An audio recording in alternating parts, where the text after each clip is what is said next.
Penasihat spiritual atau guru spiritual menjadi salah satu orang yang suaranya didengar oleh Presiden Soekarno atau Bung Karno.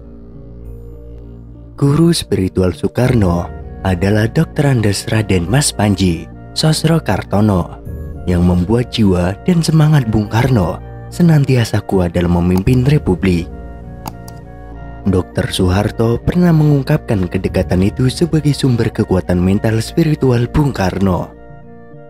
Secara mental spiritual, Bung Karno masih kuat dan segar karena mempunyai hubungan dengan dua orang penasihat spiritualnya, kata Dr. Soeharto, seperti disampaikan Haji Maulwi Sailan dalam buku Kesaksian Wakil Komandan Cakrawirawa dari Revolusi 45 sampai Kudeta 66. Dr. Soeharto merupakan dokter pribadi Bung Karno yang hari-harinya banyak berada di sekitar sang proklamator. Dr. Soeharto pernah menemani Bung Karno saat putra sang fajar itu menunaikan ibadah haji pada tahun 1955.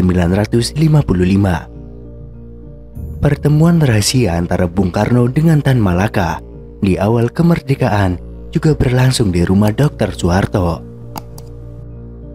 Salah satu penasihat spiritual Bung Karno yang disebut Maulwi Sailan dalam percakapannya dengan Dr. Soeharto adalah Dr. Andes Raden Mas Panji Sosrokartono. Sosrokartono yang lahir di Mayong, Jepara, Jawa Tengah pada 10 April tahun 1887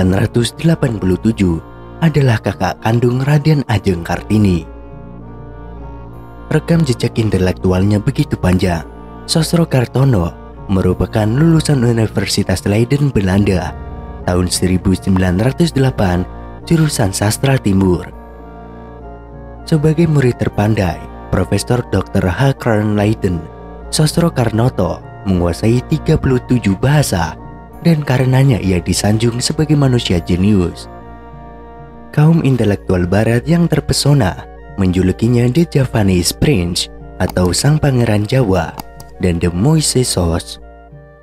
Saat Perang Dunia Pertama pecah pada tahun 1914 sampai dengan 1918, Sosrokartono yang berada di Eropa menjadi jurnalis koran The New York Herald, terbit di New York. Keberadaannya diterima banyak kalangan. Ia juga pernah menjadi juru bahasa untuk Sekutu pada tahun 1918 di Jenewa, dan kemudian pindah ke Perancis menjadi mahasiswa pendengar di Universitas Sorbonne, jurusan psikometri dan psikoteknik.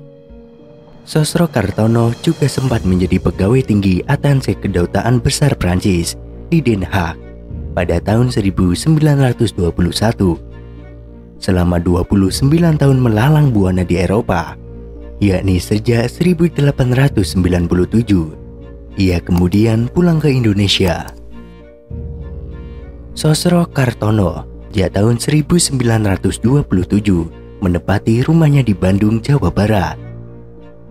Ia menjalani fase kehidupan sebagai pendidik bersama Ki Hajar Dewantara dan kemudian lebih dikenal sebagai ahli kebatinan. Cinta Sosrokartono kepada Nusantara, khususnya Jawa, begitu besar. Ajarannya terkenal dengan mengoptimalkan indera rasa, mengasah rasa, baik jasmani maupun rohani. Pada tahun 1899, Sosrokartono pernah berpidato bahasa Belanda dalam sebuah acara Kongres Bahasa di Gent, Belgia.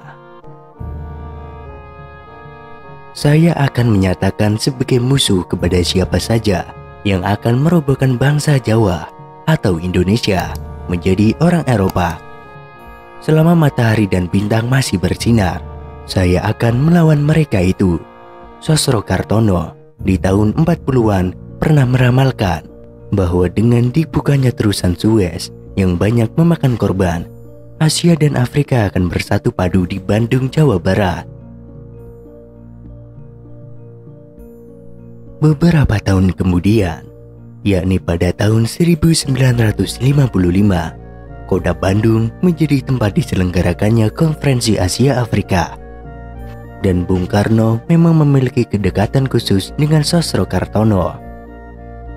Sebelum wafat pada 8 Februari 1952, Sosro Kartono menanti kedatangan Bung Karno. Kepada Dr. Soeharto, ia menyampaikan pesan untuk Bung Karno bahwa perjuangan belum selesai. Bangsa Indonesia masih perlu perjuangan lama untuk benar-benar mewujudkan Indonesia merdeka. Sementara dalam perjuangan itu akan penuh warna pertengkaran, kekacauan, dan jatuhnya banyak korban.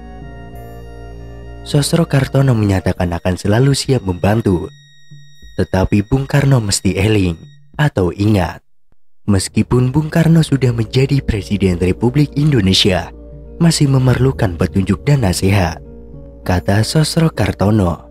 Seperti dikutip dari kesaksian Wakil Komandan Cakrobirowo dari Revolusi 45 sampai Kudeta 66. Dalam setiap mengambil tindakan dan langkah, Bung Karno banyak mengikuti nasihat serta arahan guru spiritualnya, termasuk kepada Abdur Rohim, guru spiritual Bung Karno lain yang berasal dari Banten dan bertempat tinggal di wilayah Petojo Selatan, Jakarta.